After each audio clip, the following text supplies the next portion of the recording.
The story here is called The Prelude to a Gig.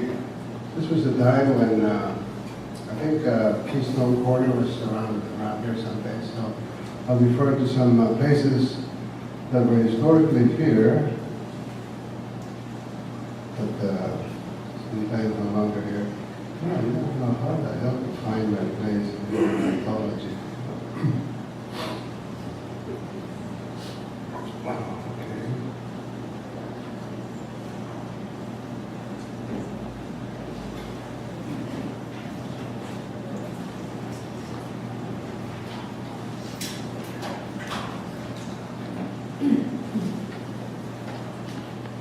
Wow.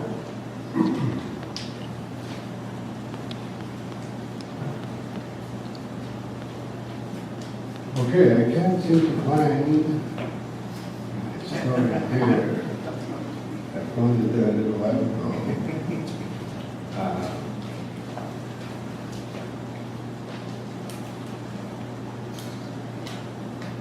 Oh, here it is. Oh, that's quick.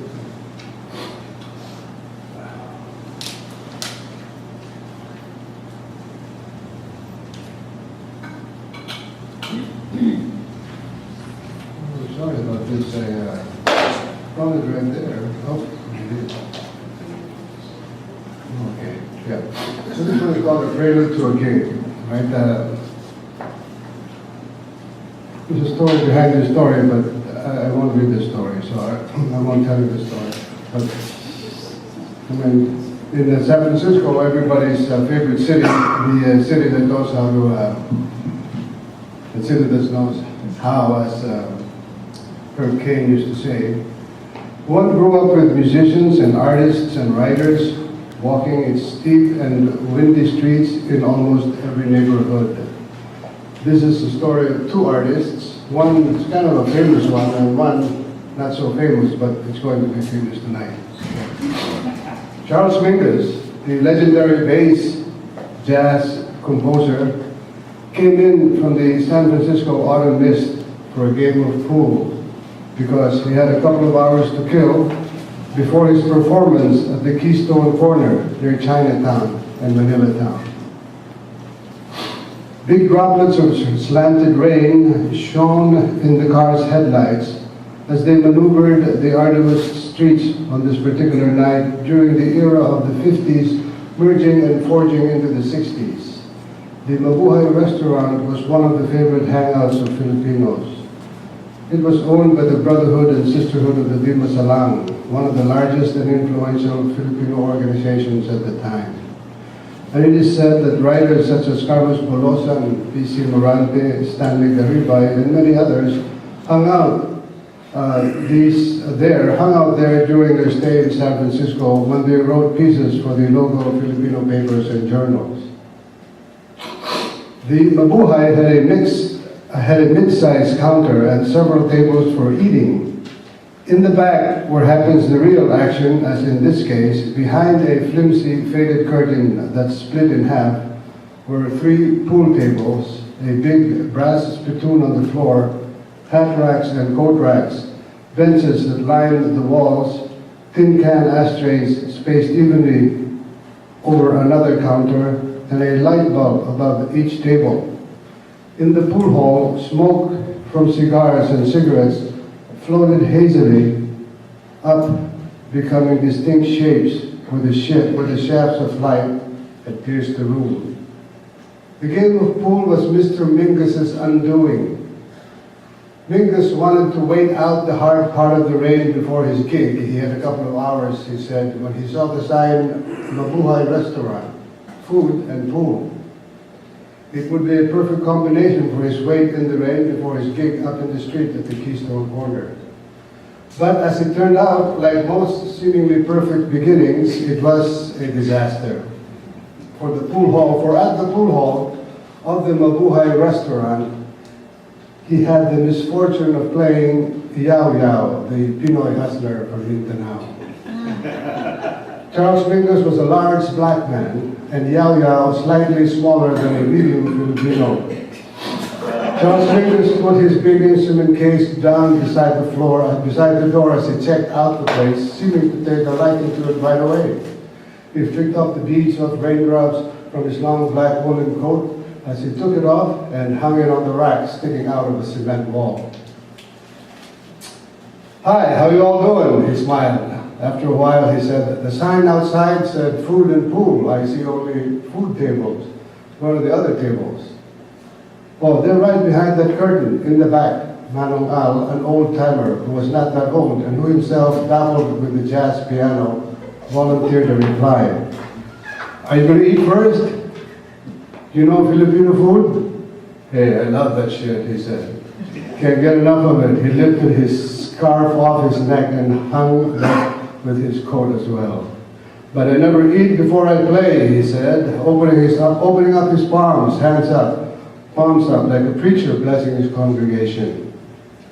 Manong Al, meanwhile, seemed to be in a state of restrained euphoria. He did not know what to do with himself, as if holding his pee in some discomfort or in delight. "Anyone for a game of 8-ball, 9-ball, rotation, whatever?" Charles Mingus ambled towards the curtain and parted it, ducking his head in, his footsteps of his big smile still on his face. It was a friendly smile. Manong Al sidled over to answer the stranger. "Why, sure. What you want to play?" And he followed Mingus inside the curtains. "Well, whatever you want," Charles Mingus said. No, not me. I'm retired. I just bullshit now. Maybe you play Yao Yao over there. Hey, Yao Yao, come on over here. Play some pool with this gentleman. This back room was a little darker and the light was not as uniform as it was in the restaurant. The brightest spots were, of course, the light bulbs directly over the pool hall tables. "Yeah, just trying to kill some time before my gig up the hill," he said, his voice deep sounding, like his instrument might be. From the smoke-filled room emerged a brown Asian figure, a pool stick in hand, tapping the floor with the handle end and chalking the tip, cocksure and 5'5". "Sure thing," said Yao Yao. He had on a crumpled, floppy-brimmed hat. "Who's your friend, Manong Al?" Manong Al turned to Mingus and gestured towards the newcomer, said, "This is Yao Yao, the old-timer," then whispered in Yao Yao's ear, "This is Charlie Mingus," and added with restrained fury, "You dumb, ignorant shit." Yao Yao looked Chinese in Chinatown, and looked Japanese in Japantown, and looked Pinoy in Manila town. Because of this, he frequented these neighborhood pool halls and felt at home there, including George's pool hall. Up the street in Buchanan Street in Japantown, where every game was only a dime, and one can bust and buy up just up the street a good Chinese meal for 75 cents. Suchows, who were Korean. The family who did the serving was a boy of about 15, saving up for when he went to college, he would say. But Yao Yao is Pinoy. He got his name for pretty obvious reasons. He talks a lot when he plays. "Yao Yao nang Yao Yao. What's your pleasure?" he asked the big man. "Let's do some 8-ball, said Charlie Mingus. "Sounds good to me." Charlie Mingus was a large black man, not only in status, as in the field of jazz, but also in plain physical stature. He was quite massive, and his huge case for his string bass did not diminish in his stature. Yao Yao said, "I break." He broke and they played. To make a long story shorter, Mingus lost big. In fact, he lost more than he could pay. The more he lost, it seemed, the more he got into the game. Yao Yao always trapped Mingus into dropping all his own balls too quickly in the game of 8-ball. Yao Yao would still have a lot of his own balls left before having a shot at the 8-ball, but these same balls served as obstacles to Mingus's path of shooting. Those balls would always hook Mingus so that he would have no clear shot whatsoever. Then he would have a lot of Yao Yao's balls to block his shots every time. And when Yao Yao would see an opportunity, he would shoot straight and true. He would run 2 or 3 or 4 balls at the same time. talking and yowing all the time. And then at the end, take the game. Mingus could not resist shooting his balls into the pockets every time he had the opportunity. He did not know that patience was a virtue even in pool. He did not run ahead like Yao did. Now he was paying for it. Well, not really, as it seemed to be turning out. The question of paying became the problem. If the black man's head was turning every which way and saying, the big black man's head was turning every which way and saying something about him being very short of money. He had just lost to Yao, and he was saying, well, like I said, I don't know if I can cover it all. I don't know if I can cover all of it, but I got to go to my gig now, as Jim Mingus was saying. I'm going to be late, see, and you'll have to wait for me till I come back. I'm coming right back to cover the rest, okay, brother? I mean, I'll be just up the street. That's where I get the rest of the dough, see? Yao, small as he was, lunged at Mingus. The big man seemed to have almost laughed in astonishment, but Yao was not going after the big man, and that laugh provided the gap of distraction for Yao to snatch the big cased instrument of Mingus, almost ripping it from the latter's loose grip as he held the case on the top by his left hand. As Mingus's head snapped left and right for some explanation, for someone, from anyone, Yao quickly swept the instrument away. From the inside, like a newlywed bride, to the toilet he took it. Everyone heard the lock click from the inside. You give me my goddamn money, I give you your instrument, he shouted from inside the toilet. I got a gig in half an hour. Joe, come on, give me this instrument. Half an hour is my gig, said Charlie Mingus. That's your problem. Your word is as good as your cash, you said, and my name ain't Joe. Joe, the name's Charles. My name ain't Joe either. I'll get the cash for you right after the gig. Come on, man, I'm only short $25. I'll give you $25 plus another 25 after the gig. Come to the show. Bring whoever you want. I'll give it to you right there, said Charles Mingus. He doesn't know you, Mr. Mingus, said Manong Ao, turning to the musician, trying to explain. Yao, true to his name, shouted from inside the toilet. I know him. He gambles without any money. He's got to pay before he plays. He had the money, Yao. He just ran out, just like everything else. Yeah? Well, why did he keep playing then? Because he's a stupid gambler like you. I've seen you do it lots of times. For a while there was dead silence. Don't I have to pay? Came the voice weakly from the inside the toilet. Pay for what? Asked Manong Ao. For the show up the street. Of course not, man. I'll take you in myself, Charles Mingus repeated and interrupted. Nah, you don't need to do that, came Yao's quick reply, his tone slightly softening. I'll be there though. I want to hear you play that thing. Al says you're good. He's the one who knows music. Hear him play the piano, it'll make you cry. Though not loud, Yao's voice rang clear in that toilet acoustic. He opened the toilet door just a wee bit, ever so slowly, and asked, you really want to go, huh, Manong? Yeah, man, he's good, Yao. Let's check him out. Well, I hope he's not as good as the way he plays pool. He's good, believe me. Angels should be singing to you, young lad. And you remember your first kiss, man, Manong Ao said. First kiss? First kiss my foot. Yao snaked his way out of the toilet and appeared tightly hugging the instrument and added, are you sure he's good? I play too, you know, Yao admitted. I know you play, young blood, said Manong Ao. I know you pluck that guitar. Come with me then. Yeah, you bet I will. The two Pinoys turned to Mingus. Take it, said Yao. Go on. I'll just go across the street to the International Hotel and clean up a bit. Then we'll be up at the joint and check you out. I'll be waiting. My word is cash. Yeah, you said that before. We'll see, said Yao. Do you guys do prelude to a kiss? Manong Ao said. I like that. Charles Mingus said, you show up, maybe we'll do anything for you. Yao handed Mingus his enormous instrument case until the big man got completely hold of it. Here, said Yao curtly, Mingus grabbed the case and quickly turned to go. Without smiling or saying a word, he lumbered up Kearny Street, then Columbus Avenue, and he was gone. Beside the famous Hungary nightclub, across the street in his room at the International Hotel, as he was quickly getting ready, Yao Yao thought of his own guitar playing days as a youth among the vast plantations of gold in Mindanao. Yao Yao was a guitar player himself who had a makeshift band in his hometown in the Visayas.